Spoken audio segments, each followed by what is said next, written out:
Hey everybody, this is Abby from Realistic Kitchen and Gardens. Today is Thursday, June 6th, I think. It is a beautiful 78 degrees with a little wind, and let's get crack-a-lackin'.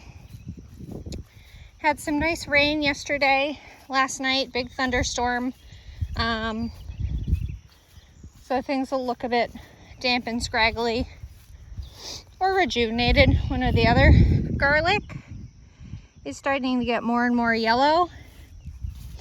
This is all hardneck garlic, so as these lower layers, this is the lowest stem on this. So once this turns completely brown and a little bit papery, will be when it'll be time to harvest. We'll see how that goes. You want the paper to be dry, but you don't want to wait so long that the whole head is dry. And these will be in varying different states. Please excuse the grass. I'm very wary of pulling out weeds from crops that are... Look at this. This Persian star. This Persian star already has this paper super crispy, but I only harvested the... moth. I only harvested the scape like last week. I'll keep an eye on these. I mean, the rest of the leaves usually get nice and yellow too.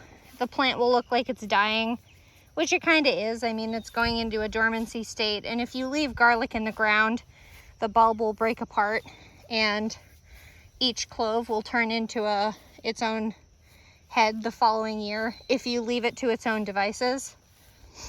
That's what else I wanted to mention. There'll be a lot of mushrooms in the garden because of the rain last night. It's not an issue. Mushrooms are not bad for a garden. They're actually supposedly quite good. It shows good soil health. Just don't eat them if you don't know what they are.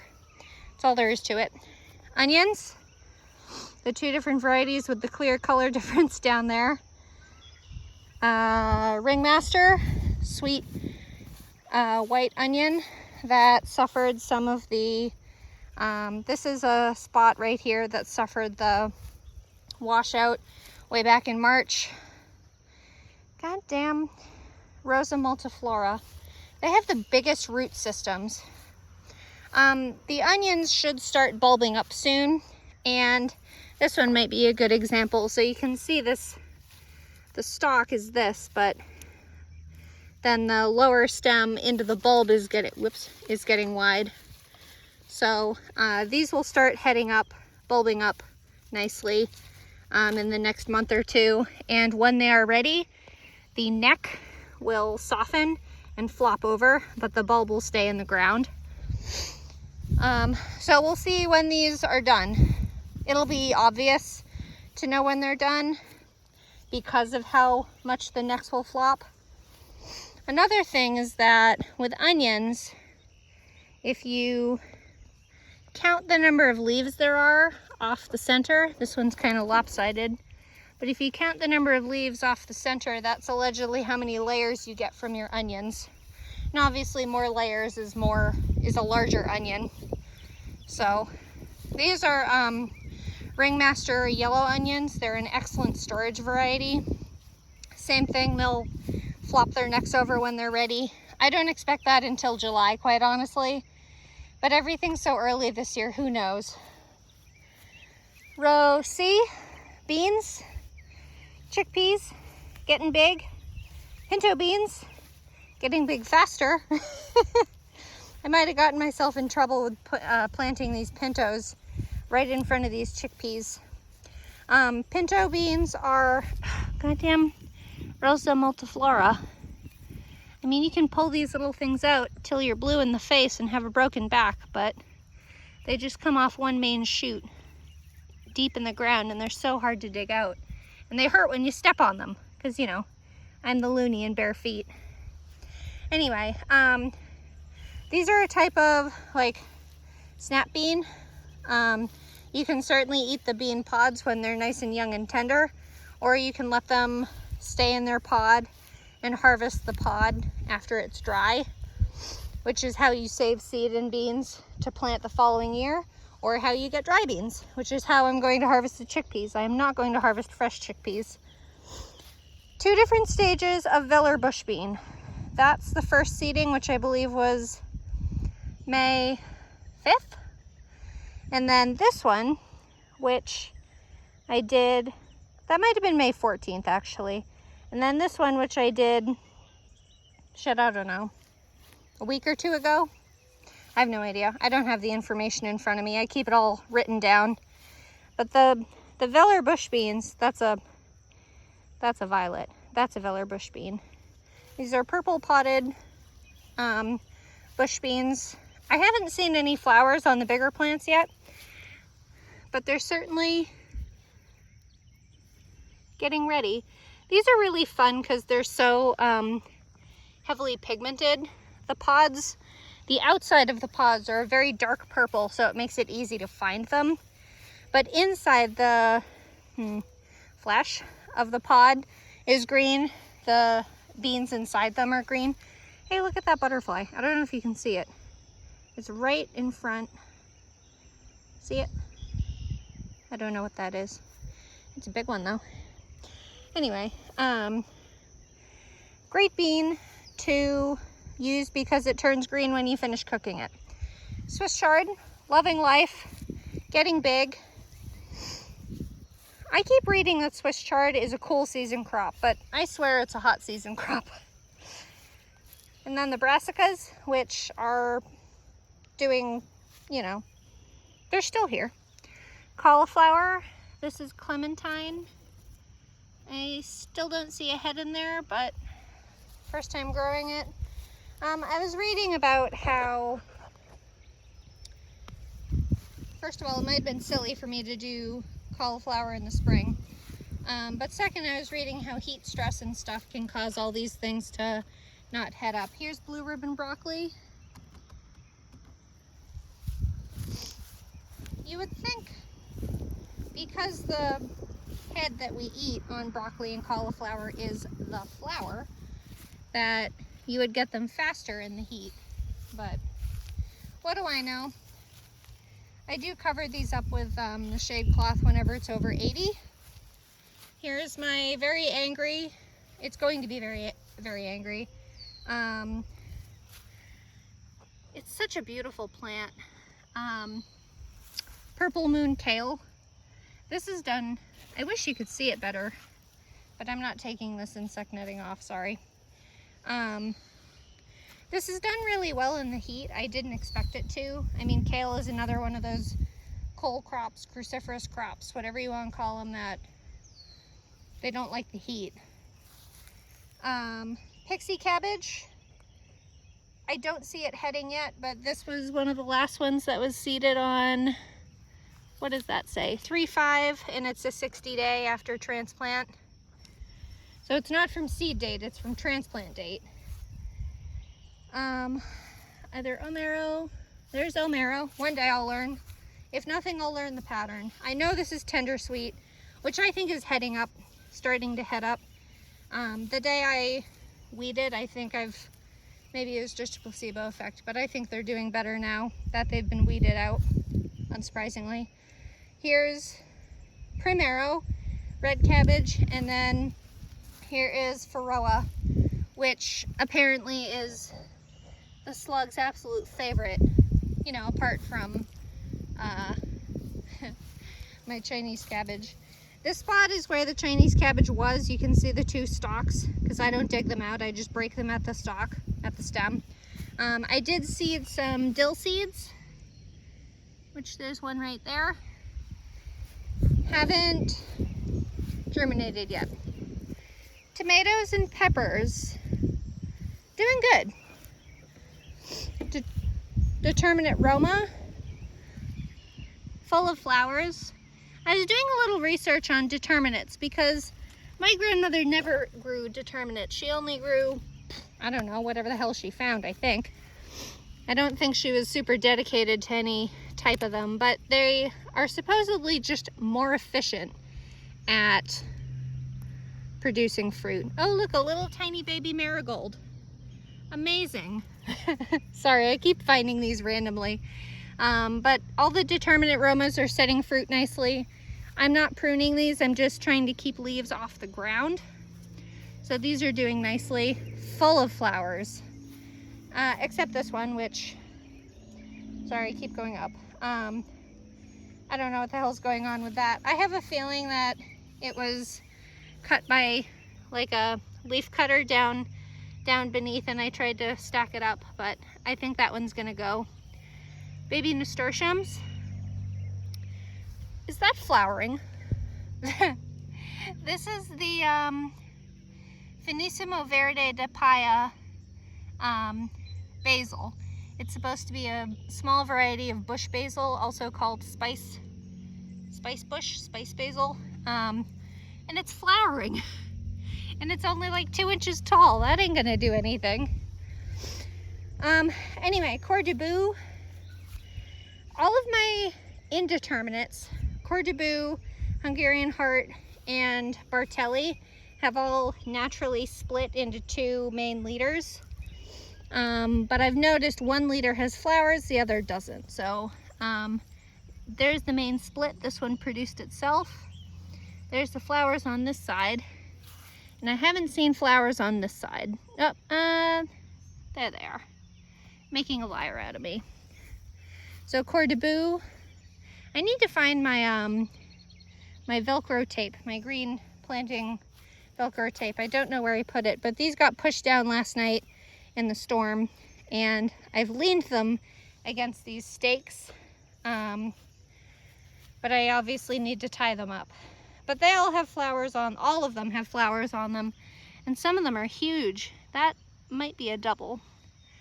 Coeur de Boue, which is supposed to be, I think Coeur de Boue is supposed to be the one that averages half a pound fruit that look like a cute little like purse, wide at the bottom, narrow at the top. Another baby nasturtium coming out. Here is Bartelli cherry with 2 different things of tomatoes, flowers, sorry. None of them have been pollinated, as far as I can tell, if I can remember to keep my camera where I'm looking, not floating around. Unfortunately with tomatoes, unlike with peppers, tomatoes you have to wait for insects to actually pollinate them. That's a really weird spot for flowers on that. Just randomly on the stem. This is Hungarian Heart. This is the one that's supposed to be easily pound fruit. But these stakes will just be temporary until they're tall enough to reach the cattle panel trellis. I may very well get 2 more panels next year and do 2 against the ground and 2 up top, you know, next to each other, just to do more support so I don't have to stake 2. Snapdragons have been blooming their hearts out and actually seem to be just about finishing. This is one of the 2 sweet bananas starting to put flowers out. There's the other sweet banana. Ooh, a hoverfly. I don't know if you can see it. It's on that leaf. No, it flew away. It was there, but it's gone. Moon and Vesuvius Thai chili. Always one of the earliest peppers I've had to flower. And then here is the first, here is early jalapeno, which I have 1 plant of. And you're putting a flower out. Woohoo! And then the first of 8. There were 9, but now 8. Golden Cal Wonder bell peppers, sweet bell peppers. This will ripen to yellow. It's starting to produce flower buds. It just hasn't put them out yet. One of the Gold Cal Wonders died off, so I planted this Emerald Towers basil, which is working its way up. A sad one. I'm surprised it's alive. Baby nasturtiums. This lovely snapdragon. I love this color. Johnny's does sell this variety by itself, and I think they just call it orange, which is not doing it justice, but I think I'll get a pure pack of that next year. Another Gold Calendar getting close to flowering.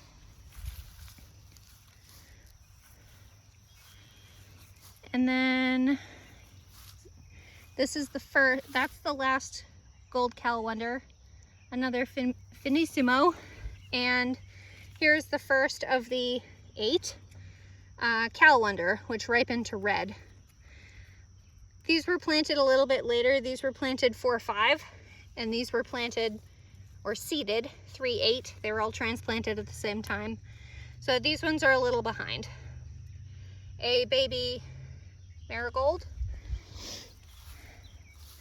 And then continuing with more Cal Wonder bush. This white snapdragon is dropping its petals. It must be just about done. Here's the Mrs. Burns lemon basil and the catnip that I transplanted out. Potatoes. I'm so ready to harvest potatoes, but I'm waiting. So this is Sangra, which is a 55 to 70 day UPS truck throwing a tizzy. What was I on about? Sangra, which is a 55 to 70 day variety of potato, and I was reading up on these just to know when to harvest, because I haven't had the chance to harvest new potatoes very well. Last year I harvested my new potatoes, Corolla Gold Potato, which was also mid-season, 70 to 90 days. I harvested them August, so I was kind of hoping for potatoes sooner than that. So I was reading that once they flower, you can grab the new potatoes out of them. Then this is Vivaldi, which is a mid-season gold variety potato that you usually harvest new. That's getting ready to flower. Nice big, probably gonna flower white is my guess, but they can flower white or purple depending on the variety. This is a 70 to 90 day. They have some pretty bad flea beetle damage, these little teeny holes in it. I don't think flea beetle damage really affects potatoes that much. I know Colorado beetles do, which, knock on wood, I haven't seen yet. They're usually later in the season. And then this is the last potato variety, which is Caribou Russet, a mid-season russet variety, 70 to 90 days. But this one I will harvest after the greens, completely die off. Doesn't matter if they flower, gonna wait for the greens to die off, because these will be my main storage potatoes for next year. This is where the tomatillos are, and I have seeded some calendula, and they're coming up. You can even see a little seed casing there. They look like little wormies, but these are the dwarf variety Fiesta that I got from Eden Seeds. They were in a seed mix that I got last year, and I loved them. Tomatillos are blooming their hearts out. I think they're kind of an ugly flower, but I mean, whatever they need, right? There's a couple that I think have been pollinated and are getting bigger. So this one is certainly, and then there's that one over there, which might very well have been some of the first ones. So I'm pretty excited about these tomatillos. Ooh, look at this. Look at this pollinator on here. It's not a honeybee. It's some other type of little pollinator. There's so many different types of pollinators than just honeybees and bumblebees that I know people aren't always thrilled about seeing, but we need them. We need them for our food. Here's more baby calendula. Here's my second tomatillo, also getting ready to burst open with flowers, or is finishing up this flowering session. And the last bit of calendula, that's no idea what that is, but that's calendula. And then my very sad patch that I really haven't weeded or cared about whatsoever this year, which I should, but I don't. Brilliant celeriac. I think I'm down to 3.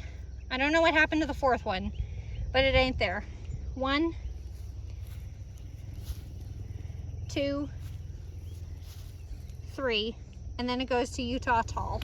So I don't know where that other one went. I don't know if it got dug up or if it's just in and amongst all this chaos, but I don't see its leaves.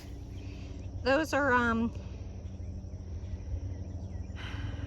either red or crimson clover, and this is my what kind of pea are those? Sweet peas. Sorry, I wanted to say snow pea, but they're not snow peas, which still haven't flowered yet. They're supposed to be a flowering plant, but they're not. I don't know what's going on with that. Big old fat mushroom coming up. But anyway, celeriac is a root vegetable. Obviously the stalks are edible as celery too. Helicopter going overhead. And then this is Utah tall celery, which is mainly grown for stalk celery. I don't know what the hell is going on with this though. It is very densely trying to shoot up a bunch of different fronds, I guess. This one was the one I thought was pink, but it's since stopped doing that. Another Utah tall. God, I need to start taking care of this. I have other things I'm more interested in this year than celery. They were so easy last year. I just threw in a bunch of them, and the celeriac has done so poorly. This is probably the biggest one of the Utah tall. I don't know. I love celery. I'm a little surprised I haven't seen any swallowtail butterflies on these. They really like carrots, celery, fennel, what's the other one? Parsley. Row of carrots, I weeded them. But there's something else in here too that I'm sure you can't see because they're so tiny, and probably, I'm assuming they're not going to do well, but we'll find out. So here's Bolero. Sorry, it just got really bright and I can't see my screen anymore. There's Bolero, nice and tall. Should be harvesting soon actually. Mistake one, I put it really close to the grass line. Mistake two, I never kept it weeded. Anyway. And then there's some of the Parisian, which are short little fat carrots that don't go very deep. Those were free seeds I got. So there's a couple of these Parisian along the grass line here, but Bolero is much more obvious because it's bigger. But in and amongst these, you might be able to see it here, is I planted my shallots, which were seeded in January. So they were bulbing a little bit in the tray, but I don't know if they'll bulb. I don't know what they'll do in the ground. I've never planted alliums this late unless I was purposely doing it. Even then, this would be early for it, unless I purposely did it for overwinter growing. I also found my 10 surviving bandit leeks. 1, 2. They're going to be impossible to see in here. Some of them are so tiny. And then this is just a patch I left wild because it's practically down to clay because of when that runoff hit really bad in March. Spineless zucchini, doing great. They got hit with a little fertilizer the other day because they're just in the clay. They're not even in good dirt. They're just in clay. Good old zucchini. 1 and 2, second seeding of Summer Dance Slicer. And Summer Dance Slicer has male flowers, which are these ones, which have practically nothing right behind them. They're just open and pretty. And then there's the female flowers, which are look-alike to baby cucumbers, but they will not be cucumbers until they are pollinated. And honestly, this is a great day for me to do this because I think every single flower on these cucumbers, on all of them, is open. Here's the other Summer Dance, which is a slicing cucumber. There's one that's a little curly. I should probably pull that one off because I don't actually want that. There's a nice straight one though. And then second seeding 1, 2, 3, 4 of Max Pack pickling cucumber. And there are 3 started plants that I seeded out in April. Sorry, losing track of time already. There's a bunch of flowers down here. Female flower, multiple female flowers. This is a male flower right here, as well as that one. This is the male flower. There's the female flower. There's the female flower back there that you can't see. Ooh, there's a pollinated female flower. That's a pickle, or it's gonna be a cucumber, I should say. I know this one has a pollinated one right down at the base. That is a pollinated cucumber, and it is actually a cucumber. There's a bunch of female flowers on this. Here's a female flower. There's another one there. Male flower right next to that pollinated cucumber. There's a teeny tiny little baby female flower. There's another female flower right up here. And this is working its way climbing. I'm so pumped. These are doing pretty well. It's nice to see something do what you want. Last year I didn't get a single, ooh, this is a good example for you. Here's a female flower that did not get pollinated. It's yellow, it's shriveled up, it's dying. That did not get pollinated. Probably because there weren't any males out at the time. You obviously need a male and female flower at the same time. And then here's a female flower. So excited. And then second seeding, 1, 2, 3, 4. And I tried to transplant one to take place of the original transplant that didn't take. And it didn't make it either. So that spot, I guess, is just cursed. Whatever's there, it doesn't like cucumbers. This is Regal pickling cucumber. This isn't doing as many flowers as, this is all males. 1 male, 2 male, 3 male, 4 male. Oh, there's a female flower. There we go.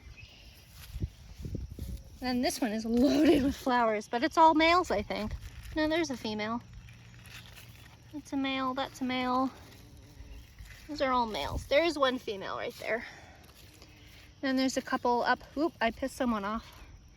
There's a female flower. I bet that's not pollinated though. There's another big female flower open. Okra. Second seeding of Orange Jing okra. I hit this with some fertilizer and they're doing excellent. Here's the first seeding of okra that I in theory should have done all at once. Only 1 seeding, not 2, but live and learn. This is not doing great for me. I don't know if it's not hot enough here for them because it is technically a southern crop. And I'm in Ohio, which is not the hottest place on the planet, but it has been lately. This row is really exciting. This is my gourds row. Excuse me. And these ones aren't that exciting, but as we go down, I'm so excited because I'm such a plant lady. This is 2 different plants of, what is this? I've already forgotten. Climbing honey nut, which is a small dwarf variety of butternut squash. It's like 6 inches long and like 1.5 pounds or so. It's working on getting big. I should probably hit it with some fertilizer just to satisfy myself. These are like getting flower nodes. I don't really see any ovaries. But there's 4 plants. I mean, I'm sure something will get pollinated. Not quite long enough to reach the trellis yet, but I also have this up high because I expected some of these things to get really tall. I don't actually know how tall this climbing honey nut gets. I tried to get all vining types. Giant marigold bouncing back after being very pot bound and transplanted. Here is a Cosmo dwarf ladybirds variety Cosmo, which is supposed to be like 2 feet tall, I think. Some baby nasturtium, more Cosmos. I have Cosmos planted in this little spot between 2 gourds all the way along, so you'll see them. This is the 2 plants, but the first 2 of Night Shift acorn squash, which is a very dark green variety of storage grade. Ooh, there's a little ovary. Look at that. You'll be a female flower one day. You're the first. Oh, there's another one right here. There's two, I think. Nasturtium. Nope. Marigold. Sorry. Cosmos are nice and big here, though. Here's the second of the two sets of, although this one got kind of nipped off. Though I guess not at the leading, because it's still moving forward. Ooh, look at this big old ovary. You're getting ready to open up. This is Night Shift also. And then these have been blooming their hearts out. This is, I think, the honey nut, sweet nut acorn squash, which is an acorn squash variety that is supposed to be very similar to how a, like how Kai Kai was supposed to be hull-less. Look at all those baby squashes. Maybe. I mean, the flowers have opened. There might be a bee that flies out of this. Nope, surprisingly not today. There's a bee there, but it's not coming out of the flower. But this has been, I don't think there's any male flowers, so I don't know if they'll actually pollinate or if they'll cross-pollinate with another species that's open, like the cucumbers right behind it. So we'll see if any of these turn into baby squashes. That'd be great, though. There's 3 right there. And then here's one big one, but there's 2 more little baby female flower, ovary, whatever you want to call them. Here's the second set of these. That's getting ready to open. This has opened.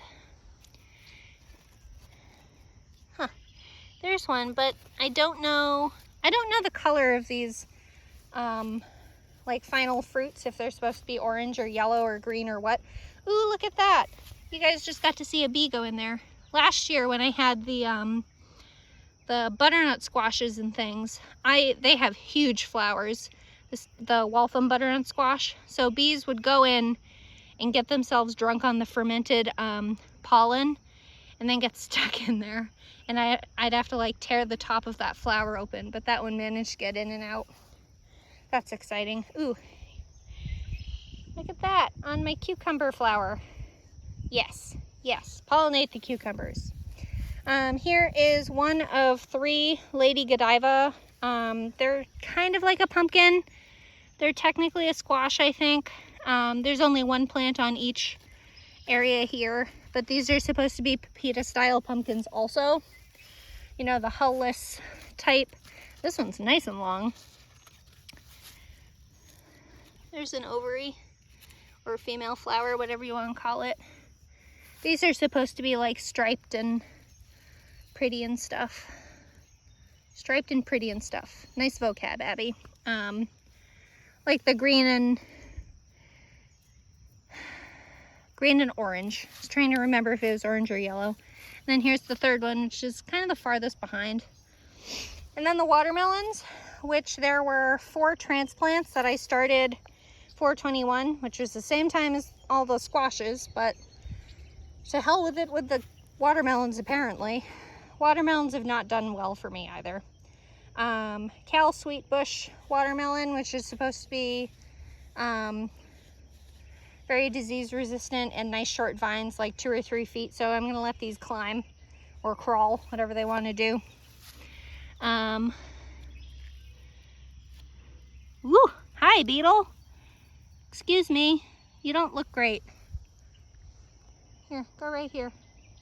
Don't climb up my leg. I don't need you on my leg. You look like you lost a battle with something. 1 transplant, 2 transplant, which is probably the biggest one.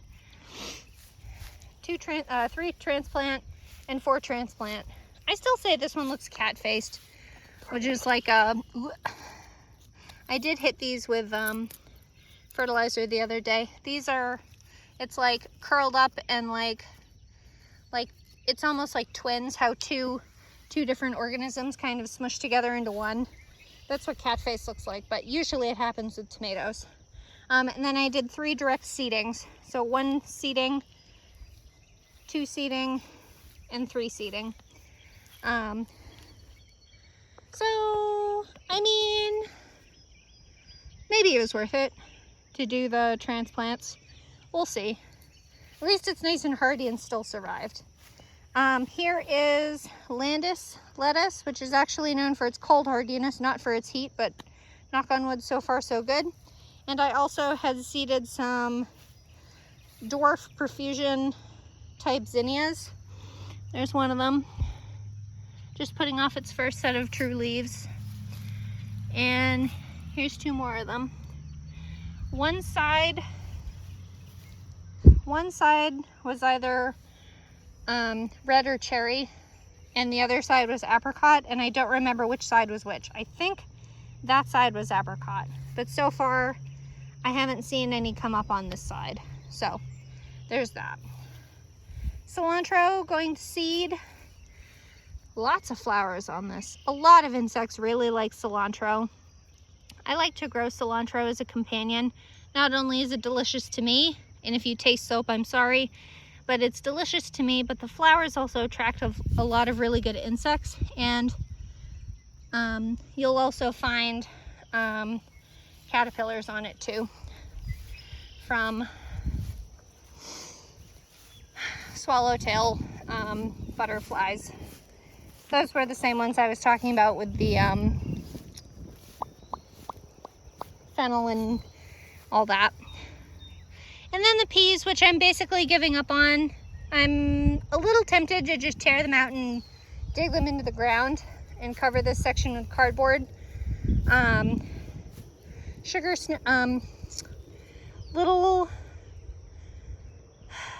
Little purple pod snow pea, which are meant to look like this. They're not meant to get any bigger.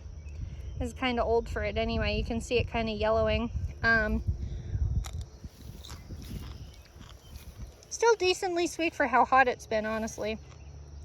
But these took so long, and I think I planted them too late. They're doing okay. The pods are meant to be green, by the way. The flowers are meant to be purple. These are kind of big. I could probably let these go to seed and they'll reseed themselves for next year. These are doing pretty good. These do 2 nodes in some. This one's single. I love peas. I love snow peas and snap peas and things like that. I had such a good time last year with Lincoln shelling pea that I would just come out here with a basket and get, almost a pound of peas off the plant and just sit and shell them. It was fun. I'm going to go crazy with shelling peas this fall and see if I can do shelling peas in the fall. But this is the other 2 or 3 or 4, God only knows. What is this called? Tall telephone. This is supposed to get all the way up to the top, something like 8 to 10 feet. And they didn't do well this year. I don't know what it is, but they didn't do well. Those were seeds from Baker Creek, and I know I've heard a lot of people grumbling about Baker Creek the last couple of years. So, we'll see. Ooh, look at this.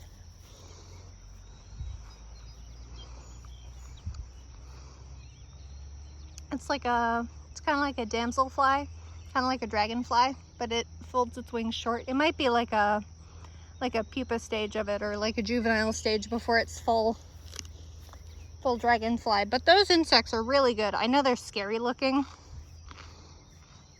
But they're really good for your yard. They eat mosquitoes and all kinds of pests, and they never bother you. I only happen to see it on my fence. But anyway, if you like this kind of stuff, please like, comment, and subscribe for more. And follow along Facebook for all my usual shenanigans. And I'll see you next week. Thanks. Bye.